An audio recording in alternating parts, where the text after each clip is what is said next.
안녕하십니까? 광야 말씀입니다. 하나님의 말씀은 하나님이십니다. 오늘날 많은 그리스도인들이 첫사랑을 회복하기를 원합니다. 예수님을 처음 만났었을 때 느꼈던 그 감정, 그 기쁨, 이것이 지속되지 않음에 대해서 우리는 첫사랑을 이야기합니다. 첫사랑 회복이 감정의 회복이 아니라 성령의 지속적인 통치를 인정하는 의지의 회복이며, 이 통치의 열쇠가 예수 그리스도의 자기 부인을 매 순간 적용하는 데 있다는 사실을 우리는 알아야 합니다. 오늘은 이 첫사랑에 대한 회복에 대해서 같이 말씀을 나누고자 합니다. 오늘날 현대교회는 촛대를 옮기신다는 준엄한 경고를 받는 에베소 교회의 모습과 다를 바 없는 열정을 잃은 교회와 그리스도인들의 모습입니다. 많은 그리스도인들은 성령의 새로운 능력을 부르짖으면서도 정작 내주하시는 성령의 영원한 임재를 충분히 누리지 못하고 있습니다. 우리는 성령을 일시적인 방문객처럼 대하며 그분의 임재를 특별한 종교 체험의 영역으로 축소해 버립니다.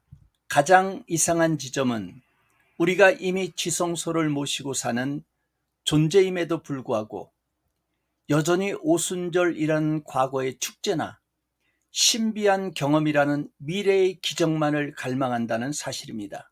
성령님은 오셨고 내 안에 계시고 영원토록 함께 하시겠다고 약속하셨습니다.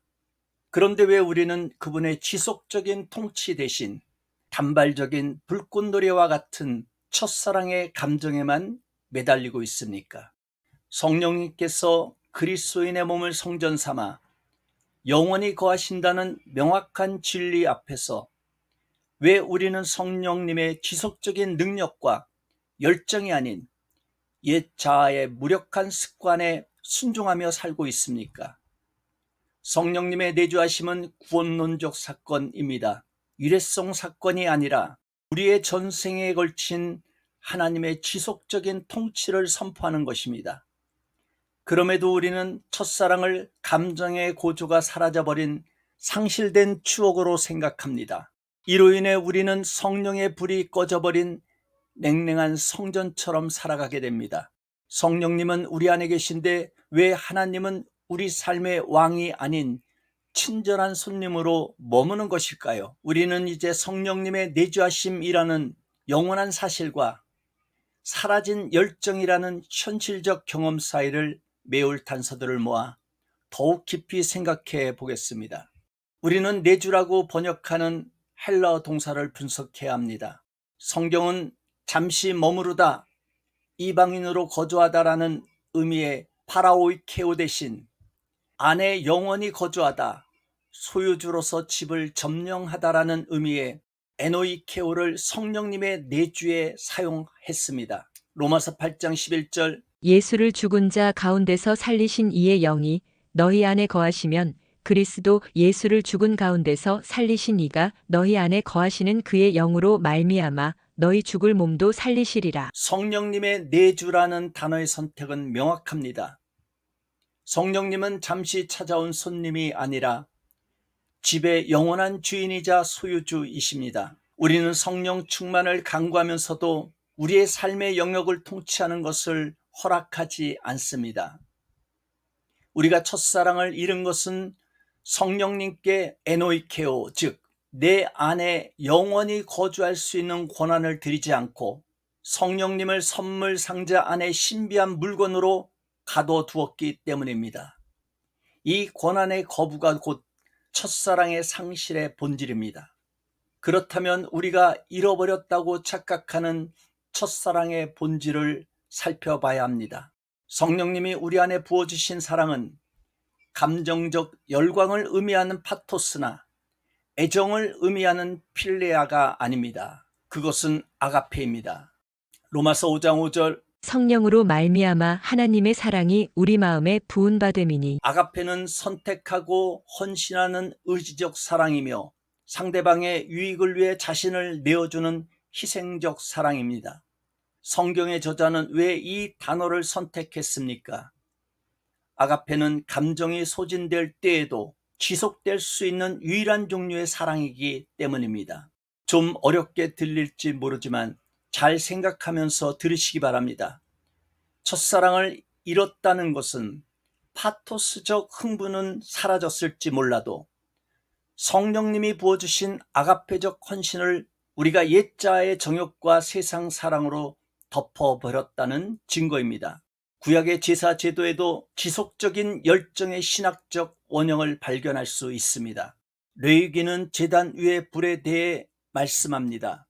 레위기 6장 12절. 제단 위의 불은 항상 거지지 않게 할지니 제사장은 아침마다 나무를 그 위에서 태우고 이 불은 하나님께서 하늘에서 내리신 불, 즉 영원한 능력의 근원인 성령님을 의미하지만 그 불을 꺼지지 않게 유지하는 것은 제사장, 오늘날 그리스도인의 지속적인 책임이었습니다. 성령님은 불 자체이시지만 하나님의 불이 우리의 삶 속에서 타오르기 위해서는 우리가 땔감을 계속 공급해야 합니다. 이 땔감은 다름 아닌 옛 자아와 세상에 대한 사랑을 태워드리는 자발적 희생과 순종입니다. 로마서 12장 1절과 2절. 그러므로 형제들아 내가 하나님의 모든 자비하심으로 너희를 권하노니 너희 몸을 하나님이 기뻐하시는 거룩한 산 제물로 드리라. 이는 너희가 드릴 영적 예배니라. 너희는 이 세대를 본받지 말고 오직 마음을 새롭게 함으로 변화를 받아 하나님의 선하시고 기뻐하시고 온전하신 뜻이 무엇인지 분별하도록 하라. 성령의 불이 약해진 것은 불이 없어서가 아니라 우리가 자신의 정욕과 이기심이라는 땔감을 너무 아꼈기 때문입니다. 성령님은 그리스도의 자기 부인을 집행하셨습니다.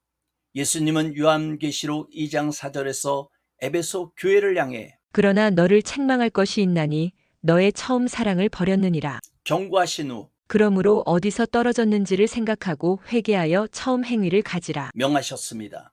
여기서 처음 행위는 단순히 예배를 열심히 드리던 옛날의 습관이 아닙니다.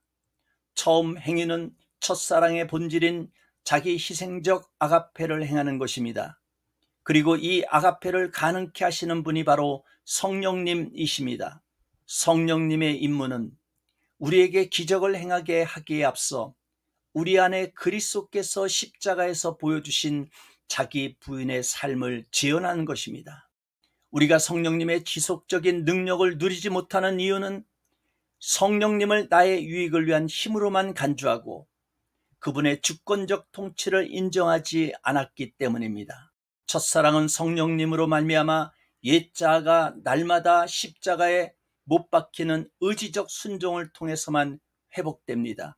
성령님의 불이 가장 강하게 타오르는 곳은 우리의 자아가 태워지는 제단 위입니다.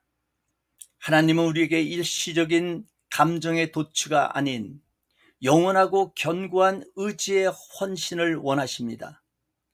성령님을 내주시키는 것은 우리가 넘어지고 흔들릴 때에도 아버지께로 돌아가려는 의지적 선택을 끊임없이 가능하게 하시는 하나님의 신실하심의 증거입니다. 그러므로 신앙의 냉랭함은 성령님의 부재가 아니라 성령님의 주권적 임재를 거부한 우리의 교만에서 비롯됩니다. 이제 우리의 마음의 성전을 다시 점검해 보십시오. 성령님은 친절한 손님으로 방문하시지 않았습니다. 그분은 집의 소유주로 오셨습니다. 우리의 옛자라는 마지막 땔감을 그분의 제단 위에 올려놓으십시오. 그럴 때 성령님의 불은 다시 타오르며 우리의 아가페적 첫사랑은 감정의 유효 기간을 넘어 영원토록 지속될 것입니다. 아멘.